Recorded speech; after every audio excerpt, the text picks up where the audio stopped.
Welcome, Ara. I am so excited to have you on the podcast. You're my new plant friend. Thank you so much for having me today. I'm excited to be here. Yeah. I guess where do we begin? So obviously I worked with you on our epic podcast pop-up at the Southeast Plant Show. And I Yes. found out that you not only were managing that, but you have your own business that specializes in trellises. And I think trellises are a curiosity for a lot of people. Before we dive in, how did you become the plant lady you are today that, built this accessory business? Well, I have always been somebody who likes to accessorize. I used to put rhinestones on all of my things in high school and Mm-hmm. just like always have gravitated to color and just like making things a little bit nicer. Mm-hmm. When I started my plant journey, like everybody, it was just collect all the plants, get everything. I was involved locally with a couple of friends who were selling plants. And then, so we started doing that, and I quickly realized that that was not for me. But when I found kind of my niche of making plant accessories, I just started and have kept going from there. Yeah. So were you always a plant lady, or was becoming a plant lady something that you came into later in life? Well, I grew up in Miami, so I have always been around plants. My parents are definitely plant people, but of the outdoor kind of Hmm. plants. My mom is from Costa Rica, so we just were always like, we'd travel, see the jungle, all the plants Mm. that she knew how to identify and all the cool things there. I didn't really get into having house plants until I was more on my own and had a space that I decided I didn't want to fill it with things that had no purpose. I just liked the idea of having plants that they would grow, that they decorate your house, Hmm. and that they're just endless kinds of plants. Yeah. That's so cool. You're a Hoya head, right? Yes, so that's kind of how the trellises all came about. I started with all the tropical plants and then found Hoyas. They're just so, I like the fact that they bloom. I like that all of their leaves are, every species has different leaf pattern. And Hmm. even though people love to hate on the Hoyas, I just I know. always It's so think that it's, funny. yes, there's so much Hoya hate, but I just don't think that people have found like the right one, and there are just like thousands probably for any type of like taste. But yeah, so the Hoyas are vining, and once I started to just collect so many, I started seeing that they were all needing trellises, they were all needing support, and I had so many on my shelf. I didn't want to find I just didn't like what was available. I was like, I'm gonna have just shelves of bamboo hoops, and that's Mm. not really the look that I was looking for. I did searches like on all kinds of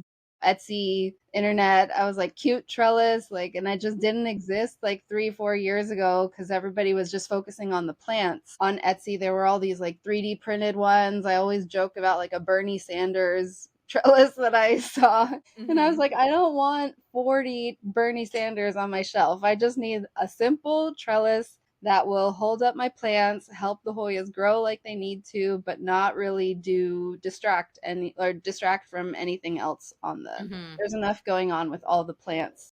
I don't want to add more with the trellises that they need. Yeah, totally. I feel like so many business owners in this space really started that way. There were no podcasts about houseplants when I started, so I made one. I think we're Hmm. seeing so many, particularly pandemic plant parents right now, who like got into plants in the pandemic, figured out their pain points, and decided to fix them for themselves. Hmm. So, Propagation Diaries, you make trellises that are so beautiful. And what else do you make? So I make the houseplant supports, the trellises. I also make kind of my own take on moss poles, that they're like a plastic stackable solution. And then I've also just kind of branched out into just offering plant support, plant care items that I just spend lots of time looking for cute ones that I haven't seen before. Yeah, one of your products that I loved that you were so kind to send me were, trellises. Now, moss poles got really popular. People have Hmm. trellis companies now, but attaching your plants to your moss pole can be really unsightly. You're Hmm. using the green twist ties or Hmm. string or fishing line, and you made these like really cool iridescent plant attachers, plant clips. They're not Yeah. clips.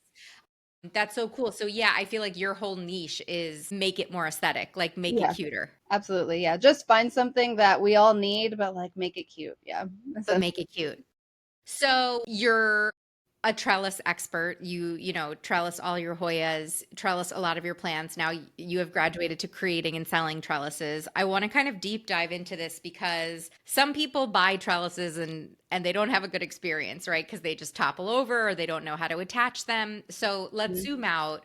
Why are trellises something that everybody in the houseplant space uses for particular types of plants? So the main reason is because all of these houseplants in nature are mostly epiphytes, which means that they're climbing plants. And even if they're inside of your home and not in the middle of the jungle, their plant growth kind of wants to climb something.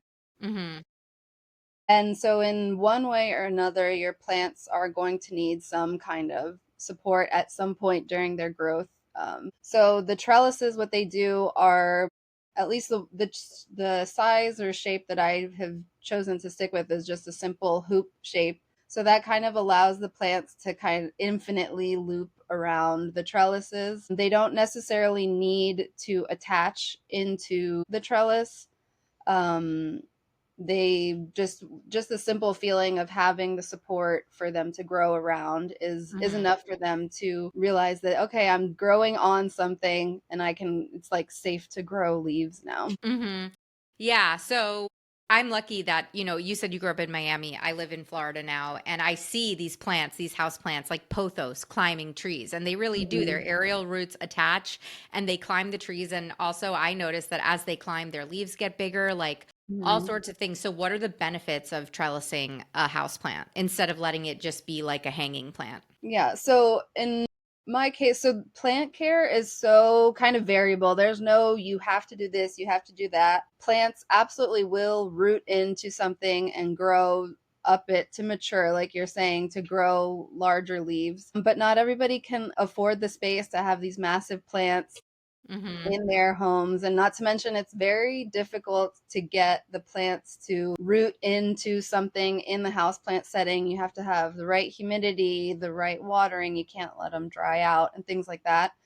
So growing up a trellis is a way to support your plants and just give them, kind of fulfill the support need. You're in not all of the cases will you get bigger leaves by growing up a trellis, but it'll help you kind of tame the growth. And instead of having plants sprawling everywhere, it's a way to kind of train the plant to grow how you want it to grow in your space.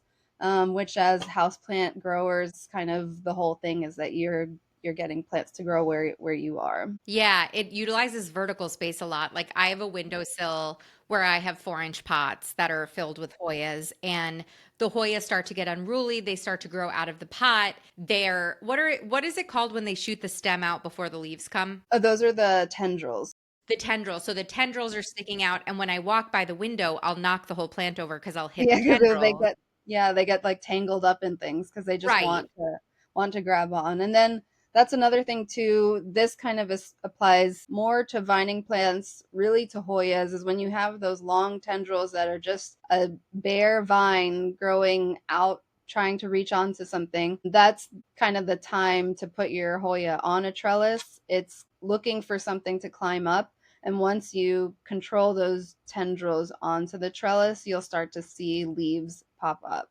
So a Okay. lot of the times, like you have that, like, over, some people will come and they're like, I just have like this really long bare vine, and sometimes Hmm. it'll grow a little tiny leaf. That's just a sign that it needs a different kind of support. And then the trellises will also help your plant get kind of more even light, so it's not all bunched up together in a pot. The trellises help all of the leaves get light so they all grow the size that they need to grow. I didn't think about that because I guess, particularly with this windowsill, half of the plant that is tumbling over the windowsill is actually away from the light. So by trellising Mhm. it, all of those leaves are getting exposure to the sunlight through the windowsill, then basically getting blocked by beneath the windowsill. Yeah. Yeah.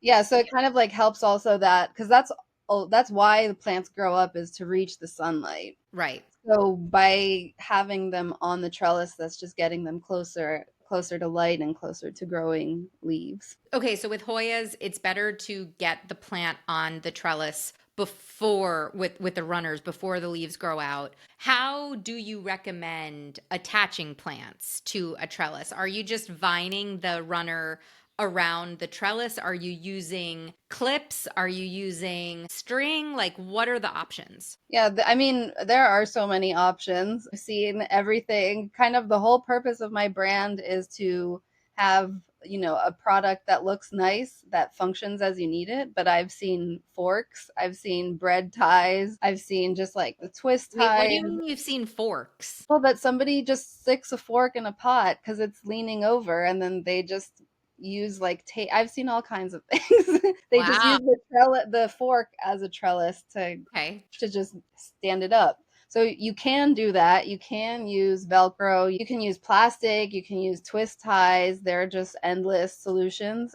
My preference are clips because they're Move easy around. to adjust. Yeah, the Velcro is probably second in ease of adjusting, but the twist ties you kind of get like knots and all of that it's hard. And so the clips you can just move them easily as you need to support the Yeah, vines of different parts. the clips remind me of the butterfly clip trend from when Hmm. we were kids. I used to like have rows and rows of butterfly clips in my hair. And Yes. I feel like that's kind of now they make these really cute clips that are flowers and butterflies and all sorts of Yeah. stuff. And I'm like, oh my All God, different this is the colors. butterfly clip trend Yes. reimagined for houseplants. Yeah. What are the different types of trellises? You mentioned moss poles. I think moss poles are really interesting. If listeners are interested in a moss pole episode, we do have one. It's way back in the feed, but we walk you through what moss poles are and how to make one. But you're so right that if you don't keep them moist, your plants really aren't getting the benefit of the moss pole beyond just the aesthetic of the moss. Hmm. Yeah. What are the different materials and types of trellises that people could look at when wanting to, start growing vertically instead of, uh, kind of down? Yeah, well, I have seen so usually when you purchase a Hoya that's on a trellis kind of from a grower, they typically use bamboo trellises just because of the price point that those are the easiest to buy in bulk. So I think bamboo trellises are probably the most common ones that you'll find out there. Most houseplant trellises are in the hoop shape just because it's kind of the most universal, but plant support can come in all shapes and sizes. And if it works for the pot that the plant is in, I think that's the most important part. Hmm. But it'll work for the plant. There are metal trellises, there are wood trellises, there are 3D printed acrylic, which is the material that I use. And each one has their own kind of benefits, their own look. I think that there's really no right or wrong choice. It all depends on how you want to grow your collection. Some people prefer the wood look, some people prefer the more natural bamboo, but I just chose that was not the look that I was going for. So I just prefer the acrylic since it's a clear material. It kind of blends in and doesn't just lets you see the plant and really nothing else. Right, because I guess with all of these materials, we're really not expecting the roots to attach. We're just Hmm. creating a beautiful aesthetic experience for our plant and also realistically getting those leaves in the window or more light access and then Hmm. clipping it on. Yeah, I love like the heart-shaped ones and I do think it is cool to get something that's circular so that your plant can just keep growing in a Yeah, circle, in around a you. loop extensively. Do you find that certain plants like certain types of trellises? Like Hoya really do well with this and pothos really do well with this. Have you found any of that? Not so much. I think Hoyas really just want to grow, so they'll grow on anything around anything. Hmm. The shape is really up to you and what you how you want to have the plants growing in your space. There are some very tiny leaf Hoyas that I just like the look of them around a circle Hmm. instead of growing up kind of a long hoop. Hmm. But it really you have to look at the size plant that you're trying to trellis, the size pot that it's in, and then just kind of see what support provides the best balance for it all. Because if you have a very large leaf plant, you don't want to give it too small of a trellis. Yeah. And same thing, if you have a very small plant, you're not going to give it a giant. 2 foot trellis just yet. Yeah, pot size matters. So let's talk about the installation because I feel like this is where a Mhm. lot of people, myself included, go wrong, where your trellis just ends up tipping over and kind of ruining your plant, right? Like I've Mhm. had trellises just tip over and basically like rip the plant in two. So what are your best practices for establishing a plant with a trellis? So I usually choose a trellis width that is similar to the pot size. So sometimes, well, most of the kind of collector type of Hoyas come in tinier pots. So you just want to give it something just small enough for the plant that it's in right now. Um, before kind of going too big, because you can always upgrade. Like you just want a trellis kind of for the stage that it's currently in instead of where you want it to grow, Hmm. because maybe sometimes the pot's tipping over. I mean, not to keep talking about how great my products are, but that was part of the choice of acrylic, is that acrylic is very lightweight. Hmm. So when you have those small pots and just it's just like a weight balance. There isn't too much soil to hold it at the bottom. So if you use a more solid material like bamboo or wood, that kind of tends to be way too heavy for the type of pot it's in, and then that probably will knock it over. Yeah, I guess too, because we're talking about smaller trellises. Like the largest trellis is going what into an 8-inch pot. Where I feel Mm, like when we're talking about moss poles are normally, 3 feet tall. So they're yeah, going in something big. And that's when I really see them like tipping over and falling over and like being a whole yeah. disaster. And then and then there are like the outdoor trellises, which obviously those are like can be 6 feet tall or eight Right. feet tall and like wrap a whole, larger vine around it. And then kind of the point of those is to give the plant all of the space it wants to need or that it will eventually need. But the houseplant trellising is a little bit different. You don't want to start too big. So, do you recommend starting with a trellis? Like, say I get my 6-inch plant. And it's not vining yet. It's Mm-hmm. a pothos that's like nice and bushy, but it's not vining yet. Do you Mm-hmm. recommend me planting it up with a trellis so that when it starts growing, like the trellis is already in the soil and established in the pot? Or do you think it's okay to wait until it starts trailing and then put something in? Because would that like disrupt the roots and kind of be very disruptive? Yeah, I mean, you just have to be careful. My preference is to start early. Hmm. That's what I would recommend. If you have the ability to just place a trellis in the pot as soon as you get it, I feel like that's always better. It will help you kind of avoid damaging more roots because the sooner you get it in the pot, the less roots there are in the pot. Hmm. But you just have to kind of do the installation part carefully. I feel like it's hard to be 100% sure that you're not going to damage any roots, but usually the root damage is minimal. It's probably similar to the amount of roots that you lose when you're pulling an overgrown, like a root bound pot Right. out of a pot. So it's nothing too, I don't think it'd be too damaging to put a trellis in later if you decide, I don't like how this is looking here, or this vine look is growing really long and I want to add a trellis now. It's fine to do it later on too. Do you have any tricks for getting the trellis to be nice and sturdy in the bottom of the pot so that it has less likely to tip over? Well, I would recommend that you place the trellis at the same time that you're repotting the plant. So if you're able to place the trellis so it touches the bottom of the pot and then you're able Mm. to fill in the medium all the way around it, that will help the Right. So you trellis want stay in place you want the bottom of the trellis to be at the at the bottom. bottom of the pot. I feel like Yeah, that's where a lot of people make best you mistakes is they can. just like stick the trellis an inch in and Yeah, then no, the it whole has thing. yes, it has to be kind of all the way down so you have all that stability around it. I've Hmm. also seen people go as far as, especially probably with like thicker trellises, zip tying the base, so they would like poke holes through the pot to be able to wrap a zip tie around the trellis and then hold it in place. But it just depends on what you're trying to trellis because that also Hold the seems trellis and expensive. like zip tie it to the side of the pot.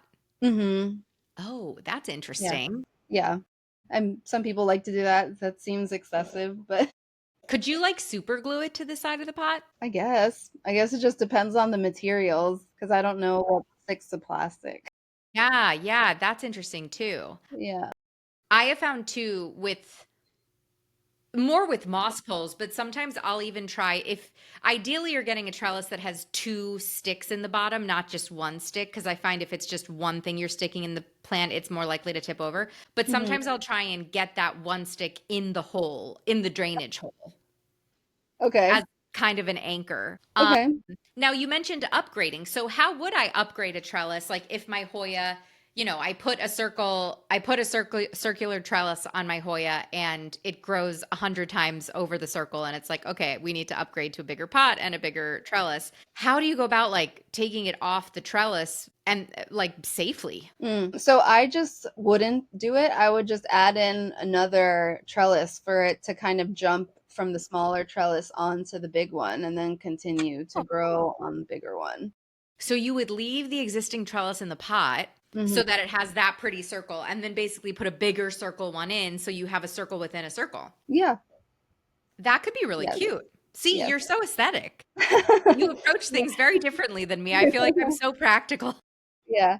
I mean, sometimes it's just it could be like overwhelming to try and like undo the all of the leaves, especially if they're like really grown into the trellis. It's not really I just don't think it's necessary to move it Yeah. from where it is I to think you're going to something have bigger. heartbreak if you do that. Yeah, leaf But that is break. where clips probably are the easiest because you end up just taking all the clips off and then letting Mhm. the vines fall down. Yes. What are the biggest mistakes you see people make? So there aren't too many things that you can do wrong with the trellis. Hoya specifically are the only ones that kind of have like one rule Okay. when you are trellising them, and that is that you want to make sure when you are trellising for the first time and is that the active growth tip of the vine is pointing up. You don't want to, just because it fits around the trellis, just clip it so it faces down. That'll make the Hoya feel like it has, my theory is what I say, that they like feel like they've grown into like a crevice or into a rock, like just the vine is grown into the wrong way. So that growth point will dry out and then it'll sprout a growth point at a different part of the vine. So I think that that's just a Wait, mistake that, what? I have yeah. never heard this before. No. Okay, so how does that work? So, say I have a Hoya on a trellis, from 6 o'clock to 12 o'clock, it grows up the trellis and it's Hmm. growing up. But what about from 12 o'clock to 6 o'clock when that growth point is technically facing down because it's going down towards the bottom half of the circle? Yeah, I mean, if that's how it naturally grows, I wouldn't touch it, but some people clip the vines, so kind of forcing it to face down. Okay. And you're So saying not to that do that. no, so and that's really kind of more a mistake that I see when somebody's trying to trellis an established vine. Right, because I'm Because thinking you about just this. want to put everything around it. But if you do that with a Hoya for whatever reason, if the part that's facing down, if that's like the only part that's growing, it's going to dry out. So it's probably something that maybe you've never like noticed before. You're just like, oh, this part died. But it is caused for some reason when you point it downwards. The growth tip always wants to be up. Wow. Okay, what other Hoya specific tips do you have? Because I know you are a Hoya head, so I'd be Mhm. remiss not to grill you a little bit. What have been your other experiences growing Hoya with trellis? There is another kind of rule that is out there. I just follow it because for some reason it seems to be the way that the plants want to grow, but I do not understand the science behind it. But Okay. people say you have to trellis your Hoya counterclockwise, Okay. which does not make sense because what if you turn the pot the other way? Then Right. which way is counterclockwise? But it is just kind of a thing that you are supposed to just trellis the Hoya from the left side and then grow it around. Interesting. Meaning counterclockwise. So if we're looking at the trellis, Hmm. like it's a clock this way. So counterclockwise would be from left Yeah, clockwise that you start to clip it like in the sense of a hoop, like you'd start to clip it up the left side, like up and around, instead of up and instead around of the from the right right side. side. Okay. And then Yes. what about their tendrils? Because their tendrils are like wacky and constantly looking for something. So how do you Mhm. recommend, they're rather delicate too. So how do you recommend wrangling them? Just as, I guess, as gentle as you can. Hmm. It is less, they're like pretty like adaptable. So if you find that a Hoya tendril is like just too stiff, you can kind of guide it around the trellis with clips slowly so Okay. that you can kind of like piece by piece get it to grow down or around into the direction that you want it to grow. Okay. So the clips end up being helpful when you can't literally kind of vine it out and around the actual trellis. Mhm. Yeah. Do you have any tips on getting Hoya to bloom? The thing that I've found is just time. Hoyas are easy to grow once you figure out how they want to grow in your space. I don't have a lot of humidity, so sometimes it takes plants a little bit of time to adjust to the situation. Hmm. But once they kind of acclimate to your space, they don't really need much. Prefer to stay in smaller pots. So there's really, you don't have, so there's no rush to kind of up pot them into something bigger. And then once they feel kind of established in their environment, that's when you'll start to see Hoya blooms. Yeah. Any other care tips that you have? What are you how much light are you putting them in? Well, they get a good amount of, I mean, everything is just right under grow lights. So you can kind of see like in a shelf here, they're about, these are my taller plants. They're probably like 6, 8 inches away from the grow lights, but they definitely prefer higher light, kind of just regular house plant conditions. If you can give them extra humidity, they like that. They grow in chunky mix because their root systems are similar to like aeroids, that they just need airy. Yeah, do you let them dry out or do you keep the soil moist?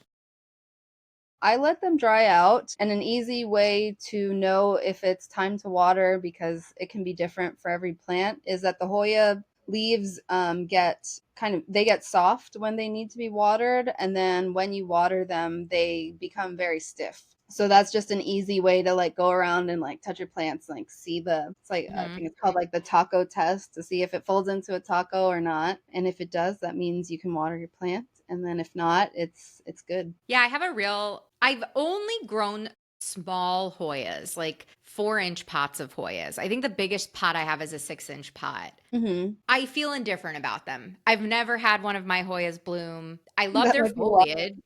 Yeah. I love their foliage. Like some of the foliage is absolutely gorgeous. I have an entire shelf, an entire windowsill of Hoya. Mhm.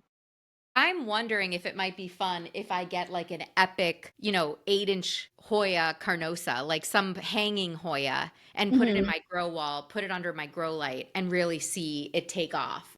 Mhm. I would wonder what plant do you think, what Hoya do you think I should get? Well, the carnosas are actually such a good plant to start with. They are easy growers. You can find some with like the variegation on their leaves. There's the Hmm. Crimson Princess or Queen. And there are certain Hoyas that bloom faster than others, and Carnosa is one of them. Hmm.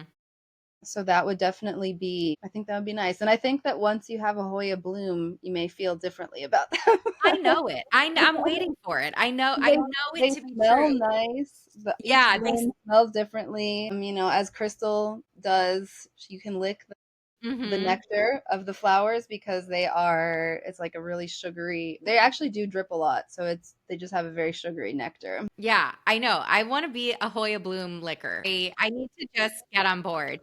So funny. Any other trellising tips you wanted to share or Hoya tips? I love because you're such a Hoya girl. Hmm. Well, one Hoya tip that I brought up recently that people don't know is that a lot of Hoyas a couple of years ago had an issue with this pest that's called broad mites or flat mites. So if your Hoya is not growing, you should probably try and treat it for the flat mites. And it's very easy. You can just get horticultural oil and then spray the stems thoroughly. I kind of was more diligent with that this year, and I've had so much growth on so many plants that I thought were never going to grow. Really? So I think that it's worth trying. Especially it's never like a bad thing to treat your plants for pests. So just even if you Absolutely. don't see anything on the Hoya, just give them a horticultural oil is the one that will treat the broad mites. But just try that and then just give the rest of your collection a spray just because their blooms are so sweet and everything. Mites love Hoya. That So makes like sense. yeah, the what are they called? The mealy bugs are kind of attracted to the flowers. So definitely have to keep your pest care in check if you are growing Hoya. Yeah. And you can grab the Houseplant SOS mini course by Growing Joy. It helps you treat all of those pests. Hmm. I also release beneficial insects in my green Hmm. wall. And we talked with the beneficial insect expert, Jamie, our mutual Hmm. friend, actually, all about the broad mite breakout for Yeah, Hoya and she's how you can. actually who I saw the horticultural oil tip from, and I was like, I've tried everything else. Let's try Right. this, and that's the one thing that worked. Yeah, she's the best. Shout out DMV Beneficials. If you're interested, go. If you want to learn more about beneficial insects, go listen to that episode. It's so fascinating. Yeah.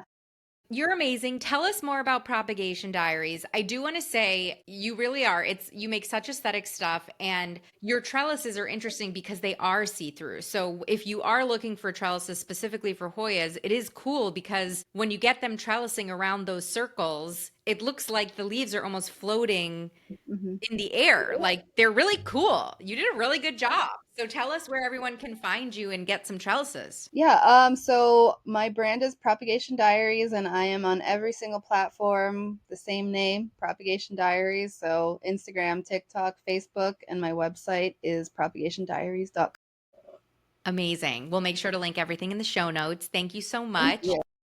Yeah, it's been so nice making you as my plant friend this year. It's been so nice Yes, getting to know you. yes, you too. I'm excited for, the future and everything else, where everywhere else we'll see each other. Yes, totally. Absolutely. Growing joy.